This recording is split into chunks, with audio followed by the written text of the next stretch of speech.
Merci, Monsieur le Président. Monsieur le Président, Messieurs les ministres, chers collègues, je voudrais préciser ici qu'il n'y a pas dans cette salle des collègues qui sont contre à ce que la lumière soit faite. Je voudrais dire qu'il n'y a pas dans cette salle des collègues qui ne souhaiteraient pas que cette obscurité soit élucidée. Le problème, ce n'est pas de mettre dans un camp des gens qui sont contre et d'autres qui sont pour, mais c'est la manière et la forme qui fait qu'aujourd'hui, nous sommes en train de débattre et de d'épiloguer sur cette question. Cette proposition de loi qui nous a été faite appelle de notre part beaucoup d'observations. C'est une proposition interprétant la loi d'amnistie. En quoi elle est interprétative? Pour moi, d'abord, il s'agit d'une abrogation partielle, parce que tout simplement, la proposition de loi qui nous a été faite abroge les articles 2, 4 et 5, alors qu'une loi interprétative, vous l'avez rappelé tout à l'heure dans le rapport de la commission des lois, n'a pas pour vocation de supprimer des articles. Elle n'est pas une loi interprétative en ce sens que vous avez rajouté dans les articles que vous avez retenus, alors que ça, c'est une modification substantielle de la loi. Vous l'avez rajouté à l'article 3 de la loi d'amnistie d'alors. Il était bien indiqué que l'amnistie ne préjudicie pas aux droits des tiers.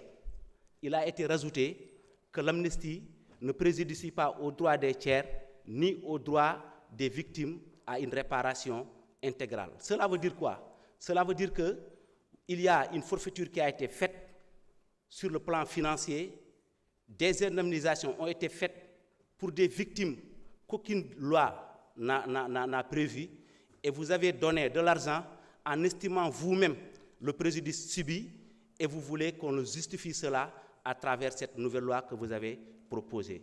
Je pense que la loi d'amnistie d'alors, elle est claire en son article 4 pour dire que s'il y a un problème d'applicabilité, les difficultés liées à l'applicabilité de cette loi sont jugées par la chambre d'accusation de la Cour d'appel de Dakar.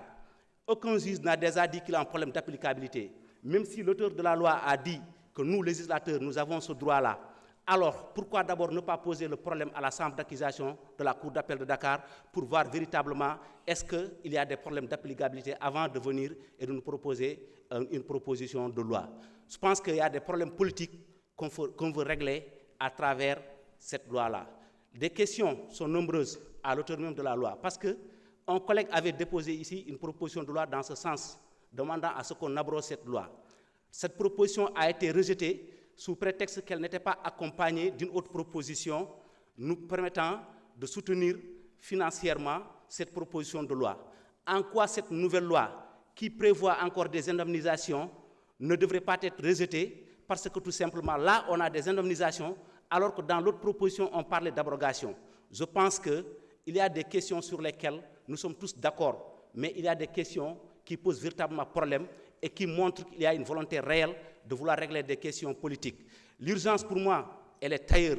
Aujourd'hui, en ce moment où on parle des victimes, il y a d'autres victimes sénégalais qui sont licenciées de manière abusive par des structures publiques et parapubliques, alors que pendant ce temps, nous avons un projet de loi portant code du travail qui est dans les tiroirs du secrétaire général du gouvernement depuis plus d'1 an, alors que ce projet de loi n'a pas été amené à l'Assemblée nationale. Voilà des questions sur lesquelles nous devons débattre, parce que l'Assemblée, c'est une assemblée de rupture, comme vous l'aviez dit auparavant, et cette assemblée attend encore des propositions de loi qui vont encadrer le projet, qui vont encadrer notre État et sa marche vers un développement durable. Mais là, nous sommes en train de débattre sur des questions qui, j'en suis convaincu, ne vont pas régler nos problèmes, parce que la question de cette loi d'amnistie, je ne crois pas que demain, vous verrez que des gens seront convoqués, parce que son champ d'application personnelle pose d'énormes difficultés, et d'ailleurs c'est pourquoi l'auteur même, il a eu des problèmes pour l'expliquer, en prenant 5 pages d'exposé de motifs pour expliquer 3 articles. Alors que nous avons des codes beaucoup plus volumineux